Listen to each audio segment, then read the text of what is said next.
Happy Friday. Yay. We made it. I told you. Yeah. Not touching cloth. Doesn't matter. Touch and go. Not touching cloth. I'm always right. Yeah. Yes, darling. You're always right. Did we not have a conversation yesterday? Always right. Anyhow, Friday. Hi, everybody. We do go live today at 5 o'clock. Niall has been down here organising and putting everything in order and has done a great job. So it's all ship. Yeah, it's all ship. Today, we're going to touch on some premium stuff, ultra premium stuff that really is sought after, and then a worldly firstie with the full collection of the Jameson. We'll start on the top shelf. 1984, 85, 86, 87, 88, all in this auction. I actually think the only bottle that's not in this auction for a complete Middleton collection is in 89.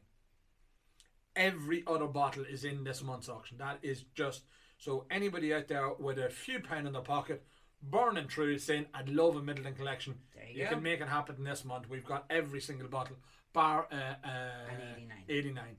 09s are there, and then there's a fair few of the modern ones, boat shape 17s. The 86 and 87 are in fantastic condition. 88's in great condition. Bit of a low fill, bit of ullage on it, but again, it's normal for the white box Middletons. They always suffered from that as well. So, as I say, it is a special one this month, being able to buy that.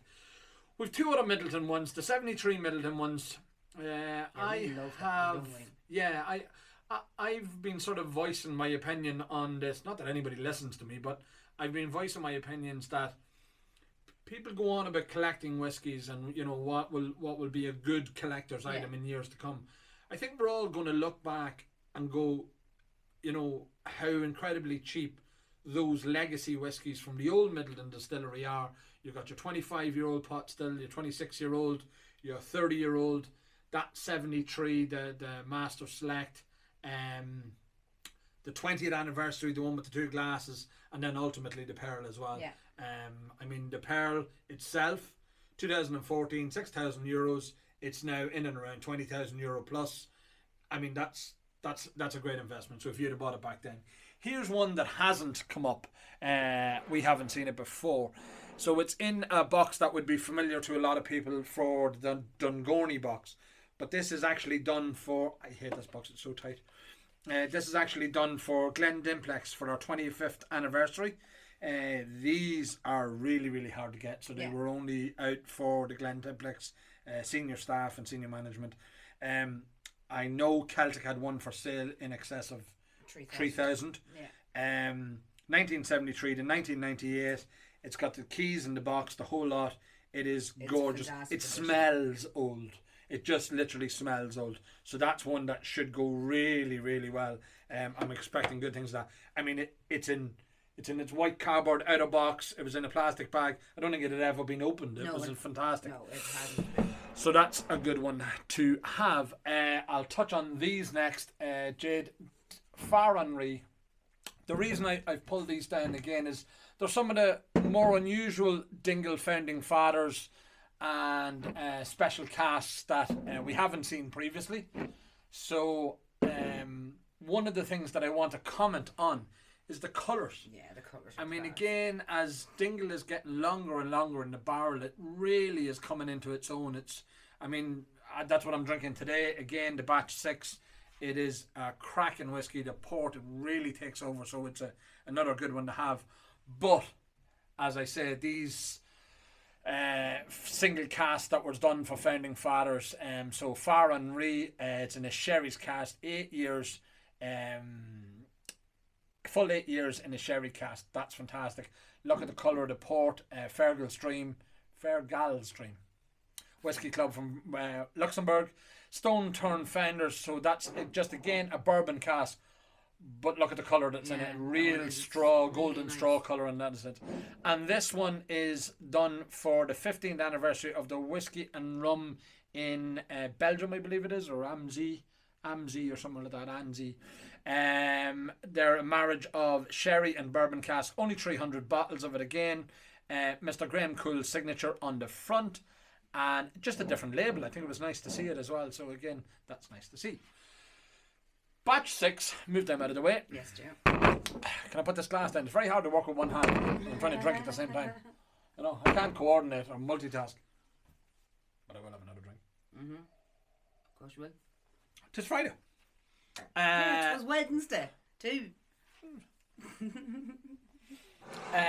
This is from the Dingle Distillery. They've given us bottle number 1 of batch number 6, their final single malt, single batch, and also they've given us bottle number 1 of the cask strength. Final one. Again, I said in a couple of weeks ago, or whenever I done the video, I said that I think it's going to change people's, on the secondary market I talk about, it's going to change people's relationship with Dingle. I mean, Dingle had sort of languished a wee bit, prices had fallen back. I think now that we have a finite collection, 1 to 6, it'd be nice to have single malt 1 to 6, cask strength 1 to 6. It'd be a hell of a nice, tidy collection. It just closes it out. So to have bottle number 1 as part of them, that is the key. Neil and Tim from Lost Irish, not the Lost Irish. They are launching in America initially at the start of November, and then it is coming to Europe, but they've kindly given us the first 5 bottles. They've been delayed. They've had a few things going on with them. We were trying to get it together last month, but just bottling and COVID and all the rest of the stuff. But we have got bottle number 1, 2, 3, 4, 5. That says on the inaugural little brass plates in the inaugural bottle number 1. I think it's a unique project. Again, as I say, it's a blend of bringing together, you know, the 3 Irish whiskey types in 6 barrels from around the world. Great story to go with it. I know it is. It's actually a good The story. 2 boys are really putting their heart and soul into it. So I think anything we can do for that. That's raising money for Alzheimer's. Something very important to me. And the Dingle is for the Little Blue Heroes. Little Blue Heroes. So, brings me to this behemoth. This is the first time that I've personally seen a full Jameson Caskmates collection.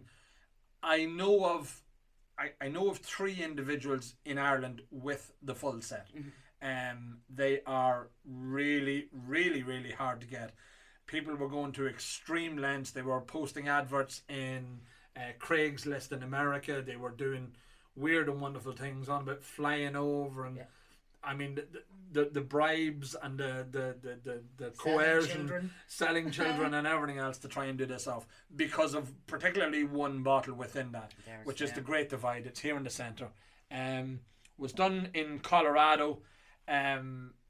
It wasn't on anybody's radar at the time. They weren't thinking full sets. It was released just as a Jameson. I think $30. It was something really, really, really cheap. People just didn't pay attention. Again, we go back to Dingle Batch 1 when it came out. It was just a single release, so nobody was thinking collections and trying to put it together. So that is special to have. It only takes one bright spark to start a collection. Bright spark. Okay, yes, it does only take one bright spark. It takes one bright spark to do lots of things. I know. Start a whiskey auction business. Yeah. There is a few, actually that's hidden, I wanted to show that out. So that's Kelso again, Kelso Pale Ale. That's another one that was in Brooklyn in New York. We got a pal over there in Brooklyn. What else? Angel City was hard to find. Bose was tough enough. Captain Lawrence and the Young Henrys. I mean, as individual bottles, they have done extremely well in the secondary market. Devilcraft as well, the Japanese one. As individual bottles, they've done hugely well. I've never seen a Great Divide. I have heard anecdotally that one was sold in the UK for in excess of £4,000 sterling for one bottle of Jameson. Bananas. But the lengths the people will go to have a full set. I mean, from a bar point of view, I don't know, publicans are back in the market at the minute. They're only getting back on their feet and hopefully getting open now on the 22nd. all going well, but as a lit up display, it would be impressive. It really, really would. And again, look, Jameson has been the flagship for Irish whiskey the world over.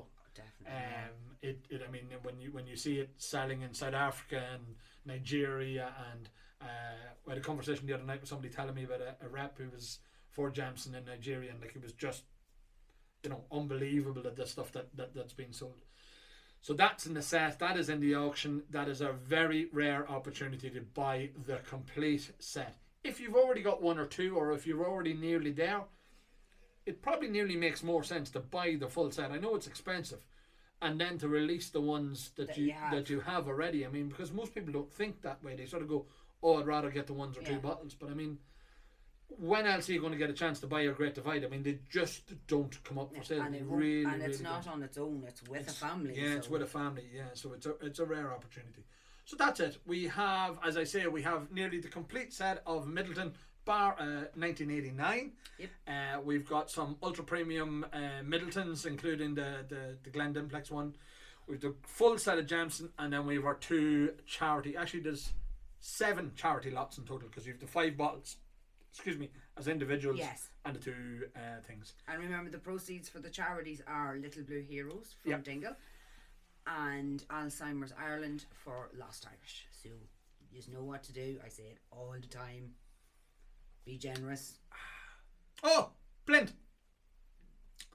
I was last a glass of whiskey on it. Pedestal. Plint. Big Plint. Pedestal. Baby, I would put you on a pedestal. You would, yeah?